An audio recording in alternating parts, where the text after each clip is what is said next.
Hello à tous, c'est Louisa et vous regardez Unlocked, l'émission qui décrypte les entreprises. Aujourd'hui, je reçois Hélène et Gaspard de chez Soprasteria. On va parler de leur campagne de recrutement, des Smart Cities, mais aussi des métiers de demain. Mais d'abord, on passe au Pitch Me That.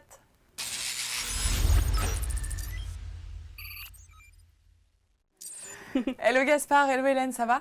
Bonjour Louisa, ça va bien. Ouais. Bonjour Louisa, très bien. Plutôt pas mal. Alors Gaspard, tu es responsable du recrutement pour la région Auvergne-Rhône-Alpes. Exactement. Tu es venu avec une collègue, Hélène. Hélène, tu es responsable du recrutement dans la branche transport. Exactement. Et tu sais que ta mission, ça va être de nous pitcher en une minute ce qu'est Soprasteria. Alors Hélène, Soprasteria, c'est quoi? Alors, Soprasteria, en quelques mots, c'est une entreprise de services du numérique. Ouais. On est leader dans la transformation du digital, du conseil, des services du numérique et de l'édition logicielle. On est un groupe de 45 000 collaborateurs présents dans plus de 25 pays. Donc, Soprasteria, c'est l'accompagnement de grands acteurs sur 11 secteurs d'activité, comme l'aéronautique, la banque, le transport, l'énergie, etc. On a un panel de métiers qui est très varié. On a la chance d'avoir le digital qui est au service de l'humain et d'avoir un impact sur le quotidien des utilisateurs de tous les Français.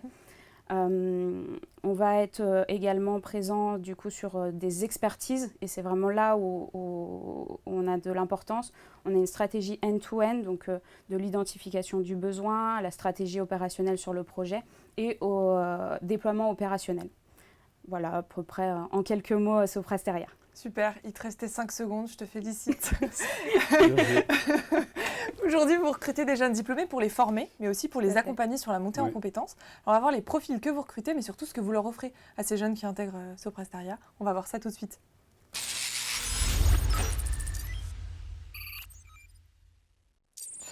Alors, est-ce que vous recherchez des profils ou des diplômes en particulier?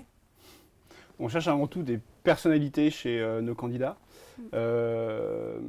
puisque on a le leitmotiv de l'entreprise, c'est vraiment d'être une entreprise apprenante. C'est-à-dire qu'on est en capacité et on accompagne nos collaborateurs depuis leur entrée en stage, généralement chez nous, jusqu'à, on n'aime pas quand ils partent, du coup, jusqu'au bout. Et on est capable de les accompagner sur leur parcours, sur leur métier, et les amener de ce niveau-là. Principalement, les métiers qu'on va chercher quand même, c'est des ingénieurs informatiques, Bac plus 5, ça c'est la majorité de notre recrutement. Bac plus 5, vous m'avez dit c'est un prérequis. Il faut avoir un Bac plus 5 pour intégrer. C'est un prérequis chez Soprasteria aujourd'hui. Et vous allez chercher en université? En université également, école de commerce également, principalement aussi sur les métiers du conseil particulièrement. Et ça, c'est des profils qui vont relever des missions qui concernent les Smart Cities? Oui, tout à fait. Tu peux nous dire un mot sur les Smart Cities? Du coup, les Smart Cities, c'est les villes de demain. On voit qu'aujourd'hui, plus de la moitié de la population mondiale est dans une ville. Donc, la plupart des habitants sont sur des grosses villes. Donc, on va avoir des problématiques de transport en commun. On va avoir des problèmes aussi au niveau de l'écologie, donc sur lesquels on travaille. Donc, on a pas mal de bâtiments maintenant qui sont green office. Montreuil, par exemple, un des locaux de Soprasteria est écologique puisqu'il renouvelle sa production énergétique. Donc ça, c'est des problématiques qu'on a aujourd'hui et donc ça va forcément accompagner des nouveaux métiers. Donc on va avoir pas mal de métiers dans tout ce qui est data, intelligence artificielle. Donc on va retrouver sur des filières de l'université ou des écoles d'ingénieurs. Ça, c'est ce que tu appelles les métiers de demain? Oui, ça va être principalement sur les métiers de demain, tout ce qui est IA, IoT et tous les métiers de la data. Comment ça se passe le process d'embauche chez Sopra? Le processus d'embauche chez Soprasteria, il est à peu près identique sur toutes les entités du groupe, c'est-à-dire un premier contact avec des équipes recrutement qui vont présenter aussi l'entreprise, qui vont essayer de savoir aussi les envies du candidat pour ensuite l'orienter le mieux possible vers des entretiens sur un secteur qu'il aimerait, donc vers des collaborateurs énergie, etc. Et donc là, il va rencontrer à la fois un entretien RH et puis un entretien aussi opérationnel avec des personnes du terrain, des chefs de projet qui vont pouvoir lui dépeindre vraiment le fonctionnement aujourd'hui de l'entreprise. Vous m'avez dit que vous étiez une entreprise apprenante. Oui. Ça veut dire quoi? Une entreprise apprenante, alors tu veux répondre? Comme tu veux. Après, juste... Vous répondez. Oui. On répond. Voilà, nous, on recrute principalement, enfin, c'est majoritairement des jeunes diplômés qu'on va accompagner sur des évolutions de carrière. Donc, dans le côté apprenante, ça va passer aussi bien par la formation. On a une académie en interne pour proposer des formations techniques ou des formations comportementales. Donc, si on a un étudiant, par exemple, qui se destine à devenir chef de projet, on va l'accompagner, on va faire du mentoring pour le mettre en situation sur des situations managériales. C'est toi qui lui proposes ou est-ce qu'il peut venir à vous et vous demander d'en... Le collaborateur chez nous, on est sur une stratégie collaborateur centrique. Donc on est bien conscient que le collaborateur est acteur de sa carrière. Donc c'est lui qui vient auprès de son manager opérationnel ou de son mentor nous donner les trajectoires de carrière. Et puis nous, après, on est là pour l'accompagner sur cette montée en compétences. Donc ça passe par la formation, ça passe par quoi d'autre ? Donc ça passe par les mises en situation, si tu veux en dire. Passe par les mises en situation, c'est-à-dire qu'il y a un collaborateur qui va exprimer une envie d'évoluer vers tel type de poste, tel type de poste. On va essayer de trouver le meilleur projet sur lequel il va pouvoir s'exprimer et apprendre des nouvelles compétences. Et puis ça passe aussi par la transmission. Voilà. Perdu le mot. Par la transmission, le manager est opérationnel et est en contact direct avec ses équipes. Et l'enjeu, c'est vraiment qu'il puisse transmettre son savoir aux plus jeunes pour les faire monter. Donc c'est plutôt des parcours individualisés. Oui. Et vous m'avez parlé tout à l'heure de mobilité au sein de l'entreprise, mais aussi à l'international.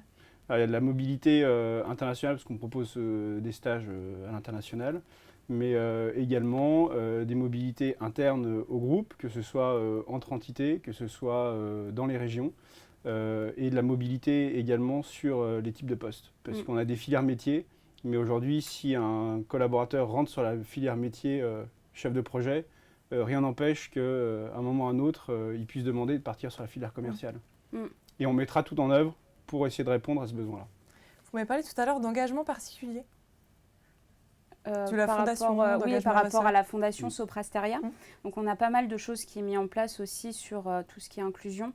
On a également Passerelle pour promouvoir la mixité au sein de l'entreprise. C'est vrai qu'au niveau des écoles d'ingénieurs, on n'a pas une parité parfaite et nous, on va essayer justement d'aller auprès des femmes directement dans les collèges, les lycées, pour leur promouvoir les métiers de l'informatique.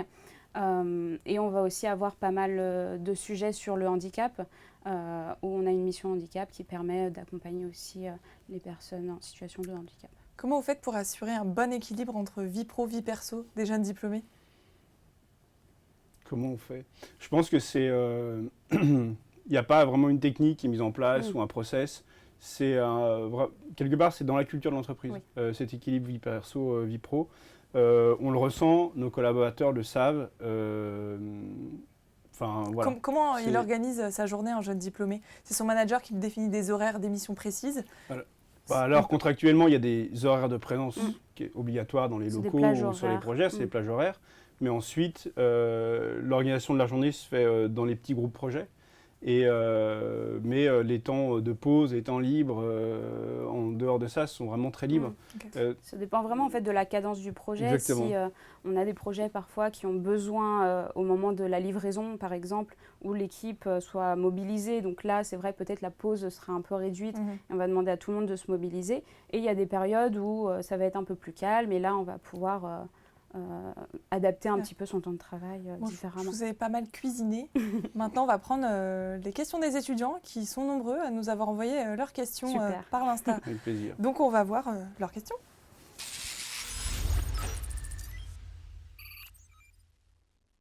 Oui, ça va. Alors, on va prendre la première question de Florence qui vous demande « Vais-je travailler avec des équipes diversifiées ?» Oui. Dans les équipes diversifiées, ça peut être aussi bien au niveau des profils. Donc, comme on le disait, au niveau de nos équipes projets, on peut très bien travailler avec des architectes, des directeurs de projet. Il y aura des stagiaires, des alternants, il y aura des développeurs, des testeurs, des consultants. Donc, au niveau de la diversité, on a tous les métiers qui sont représentés. Ça peut être forcément du jeune diplômé à l'expérimenté. Et puis, on travaille aussi avec des centres de services qui peuvent être en Espagne ou en Inde, principalement sur nos secteurs, et donc avoir des échanges avec des Espagnols ou des Indiens. Léa vous demande quels sont les enjeux du métier de consultant ? Le métier de consultant, c'est, chez Soprasteria en tout cas aujourd'hui, c'est vraiment un métier qui va créer de la valeur chez le client. C'est accompagner le client en amont sur ses volontés de transformation. Donc c'est être disponible, être à l'écoute du client pour pouvoir retranscrire ensuite et accompagner le développement des projets chez lui. Mais consultant aussi chez nous, c'est quelqu'un qui est audacieux, prend des décisions, mais c'est aussi une personne qui est capable de revenir sur ce qu'elle a décidé en prenant en compte les feedbacks du client, mais aussi des utilisateurs. Donc, voilà. Nathan s'interroge et vous demande à quoi ressemble la journée type d'un stagiaire en data science. Alors, je ne vais pas prendre la précision data science, mais la journée type d'un stagiaire. Nos stagiaires chez Soprasteria sont vraiment au sein des projets, inclus dans les projets et font à part entière partie des groupes de projets en fait. Et donc, c'est participer au daily meeting, il va être suivi par son tuteur et l'ensemble de l'équipe au quotidien. Et donc, voilà, il participe vraiment, il fait vraiment partie de l'équipe. C'est un membre à part entière. Ouais, Oui. c'est un membre à part entière de l'équipe, ça c'est sûr. Romane vous demande justement comment se déroule l'intégration. Au niveau de l'intégration d'un stagiaire plus particulièrement, donc on va s'occuper déjà de toutes ces démarches administratives. Donc il y a toute la partie amont d'accompagnement jusqu'à son arrivée chez Soprasteria où on va l'accueillir dans nos locaux dans un premier temps pour lui parler du groupe, les outils, les accès, lui donner son PC, etc. Ensuite, ça va durer une matinée, on va déjeuner avec lui, puis on va l'accompagner sur son nouveau projet où il va pouvoir rencontrer les équipes projet, puis être intégré directement au projet sur lequel il avait reçu son sujet de stage auparavant. Ok. Julien vous demande, pensez-vous que le métier de business analyst est susceptible d'évoluer? Oui, aujourd'hui le métier de business analyst, on est sur de la prise de brief auprès des clients, comprendre les métiers, mais c'est de la rédaction de spécifications fonctionnelles, c'est du test, c'est régler des anomalies. Ça, c'est la fonction généraliste du business analyst. On remarque en tout cas que nos clients aujourd'hui recherchent des spécialistes aussi de leur métier. Et de plus en plus, c'est dans ce cadre-là que le métier de business analyst va évoluer. C'est qu'on va devoir apporter des compétences d'expertise sur le transport, sur la supply, sur l'énergie, sur la banque, à nos clients. Et donc potentiellement un nouveau métier. Potentiellement un nouveau métier. Amine vous demande pourquoi choisir Soprasteria? Pourquoi choisir Soprasteria? Soprasteria, vous l'avez bien compris, c'est un grand groupe. Donc comme ça aussi, ça peut faire un petit peu d'appréhension. Mais pourquoi choisir Soprasteria? Pour plusieurs choses. D'abord, la diversité des clients, la diversité des secteurs dans lesquels on peut évoluer, la palette de technologies qui sont utilisées au sein de l'entreprise et pour nos clients, et la relation client. Mais c'est aussi avant tout, Soprasteria, une grande entreprise qui va s'occuper vraiment de ses collaborateurs et qui est au plus proche de ses collaborateurs. Et ça, c'est au sein du projet de l'entreprise. Et c'est en quoi, pour grandir et apprendre, on a les capacités de faire grandir et apprendre. Okay. Ouais. Gilles vous demande comment puis-je acquérir rapidement des compétences? Ça va rejoindre un peu ce qu'on dit sur Soprasteria. On a l'avantage justement d'avoir cette formation continue et ces évolutions de carrière qui sont diversifiées. Donc il va pouvoir monter en compétences en étant acteur de sa carrière. On revient toujours sur ce point-là.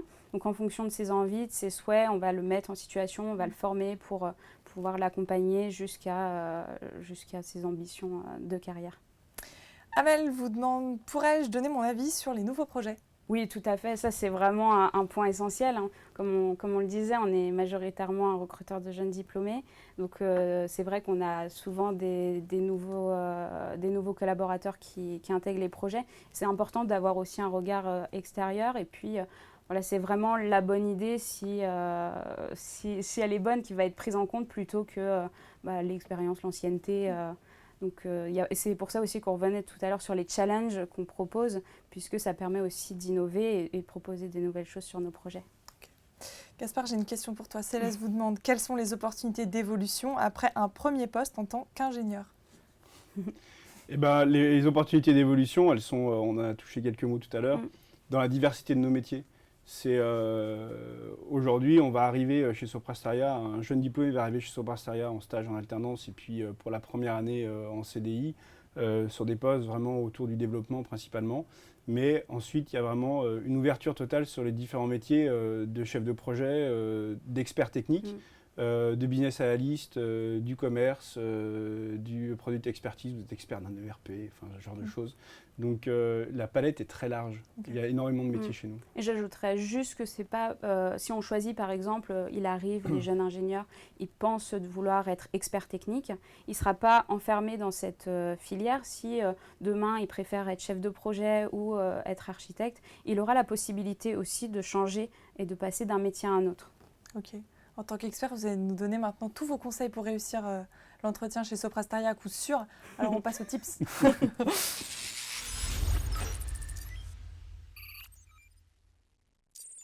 Bon, pour réussir un entretien, il y a plein de clés à mettre en avant. Quels sont d'abord les soft skills? Tout à l'heure, tu me disais être naturel pour toi, c'est l'argument Oui. qui te semble le plus important. Ça veut dire quoi être naturel? Alors moi, en entretien, ce que j'aime bien, c'est d'avoir un échange avec le candidat plutôt qu'un acte de vente. Je veux vraiment voir la personnalité du collaborateur, puisqu'on fait du recrutement sur profil, donc c'est voir s'il va correspondre aussi aux valeurs de la société, si on arrive à le projeter, si par rapport à ses ambitions, ça peut correspondre à ce qu'on peut lui proposer chez Sopra Steria. Des soft skills pour toi importants, ce serait quoi? Au niveau des soft skills, je pense que ça va être le leadership. C'est important chez nous, on aime bien les esprits entrepreneurs. L'autonomie aussi, parce que sur les projets, on a besoin de personnes qui soient quand même autonomes, même s'il y a un accompagnement, voilà, il y a des périodes d'autonomie. La rigueur, bien évidemment, mais comme beaucoup de métiers.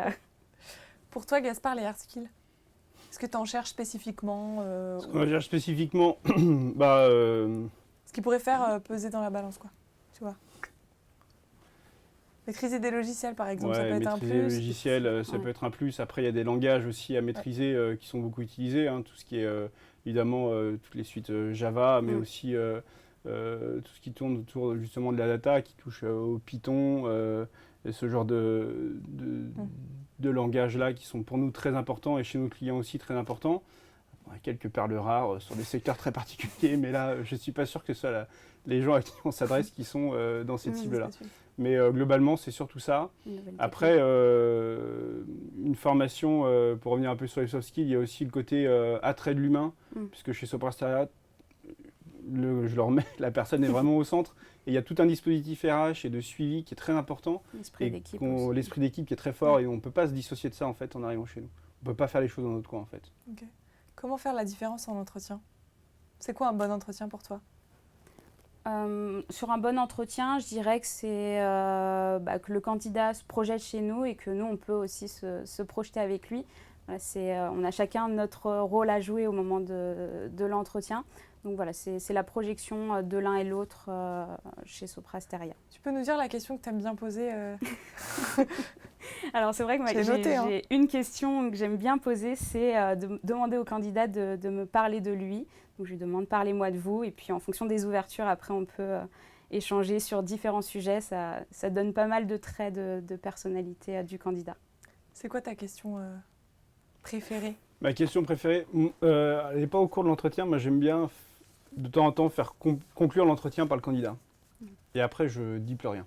Ok, sympa ça. C'est pour savoir ce qu'il a retenu, mais aussi vraiment ce qu'il a retenu de nos échanges.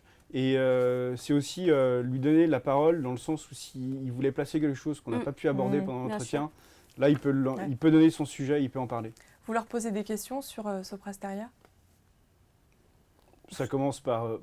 oui, la question... S'ils sont renseignés sur l'entreprise, s'ils sont allés voir au moins ce qu'on avait sur le site, s'ils savent déjà ce qu'on fait, ce genre de choses. Après, dans le détail, non, on va leur apporter tous les éléments d'entretien de toute façon. Comment se préparer au métier de demain? Est-ce qu'on peut se préparer déjà? On peut se préparer, je pense qu'il y a beaucoup de signaux faibles aujourd'hui sur les métiers de demain. Et c'est beaucoup de veille. C'est beaucoup de veille, ouais. Il faut être acteur vraiment de son parcours, de savoir aussi ce qui évolue, les secteurs qui changent et pouvoir l'anticiper aujourd'hui. Je pense que c'est important. S'il devait vous donner des idées, des exemples d'innovation d'entretien, ce qui vous permettrait vous de vous voir qu'ils font la différence et que sont au courant justement de l'actualité, qu'est-ce qu'il faudrait qu'ils vous disent? Par exemple, s'il est déjà il y a des projets qui se font dans le cadre scolaire. Donc s'il a des projets sur les data city, pourquoi pas, ça sera toujours un argument en plus. S'il est déjà sur l'IA, la réalité virtuelle, les IoT, ça c'est des choses où nous on est en train d'enclencher une dynamique, donc ça c'est toujours un plus pour le candidat si lui il a déjà mis un pied dedans. Bon, dernière rubrique, votre carte blanche, à vous de nous convaincre d'intégrer Soprasteria. Vous êtes prêts? Oui. C'est parti. Dernière rubrique.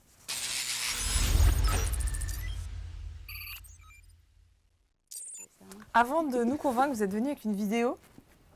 On la regarde? Oui, Oui. On répond c'est après. parti.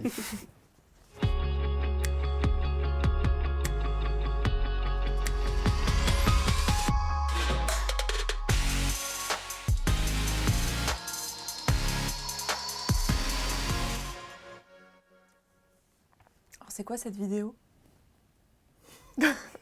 C'est un petit spot, c'est une promotion pour Ouais, c'est montrer un un petit petit peu peu, c'est la l'esprit. petite promotion de l'entreprise. Ouais. Alors pourquoi rejoindre Soprasteria? Bon, on va essayer de résumer un peu tout, Voilà, c'est un tout, résumé de tout, ce tout ce qu'on qu'on a dit. C'est à la fois un grand groupe au contact de grands acteurs économiques aujourd'hui qui sont la plupart du temps des leaders aussi sur leur marché, sur leur secteur, donc qui sont dans l'obligation d'être moteurs et de produire du changement et de se changer à la fois eux, leur business model, de changer leur relation avec leurs clients et de se changer même en interne auprès de leurs collaborateurs. Donc on est vraiment au centre de l'entreprise, de nos clients à ce moment-là. Donc ça, c'est déjà une force chez nous. Et la deuxième, c'est notre politique RH, je pense, qui est très forte, qui est très tournée vers nos collaborateurs, à l'écoute de nos collaborateurs. Et voilà. Pour toutes ces raisons, Hélène, pour Ouais. toi, le mot de la fin? Oui, On je est pense bien. que c'est ça par rapport à tout ce qui est collaborateur centrique, le management, qui est vraiment important et tourné vers le collaborateur et l'innovation. Bon, chez vous, si vous êtes intéressé, vous pouvez postuler sur soprasteria.com ou sur jobteaser.com. Gaspard, Hélène, merci à tous les deux. Merci, Merci. Louisa. Tous ces petits tips qui vont permettre de leur faire la différence. Chez vous, bien, si vous êtes intéressé, n'hésitez pas à postuler. Peut-être que bientôt vous serez leur futur collaborateur.